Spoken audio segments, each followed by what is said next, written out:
Амансыздар ма, құрметті тыңдарман, көрермен, сіздерге бүгін ғибратты әңгіме төрт құстың тірілуі туралы оқып беретін боламын. Ибрахим алейхиссалам пайғамбар былай деген екен: жанды беретін де алатын да Аллах, және мен оған шын жүректен сендім. Бір күні ол дұға жасап: «Уа Раббым, маған өлілерді қалай тірілетініңді көрсет» деп өтініпті Аллах. «Ей Ибрахим, сен бұған сенбеймісің?» деді. «Уа Раббым, әрине сенемін, бірақ жүрегім орнығу үшін көзіммен көрсем деймін». Сонда Аллах Ибрахим пайғамбарға: «Төрт құсты тауып ал, сонан соң оларды өлтір. Сөйтіп оларды бөлшектеп бір-бірімен араластырып таудың үстіне қой да өзіңе қайта шақыр» деген екен.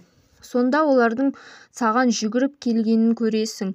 Мұны көр, жүрегіңді иманмен толықтыр және Аллахтың аса ұлы жаратушы екендігіне сен. Осылайша Ибрахим пайғамбар қатты қуанды.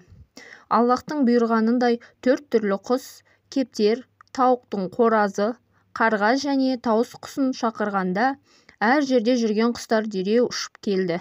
Осылайша бір күні бұларды құстарды Аллахтың әмірі бойынша сойып, төрт бөлікке бөліп, төртеуін төрт жерге таудың ең шыңына апарып қояды.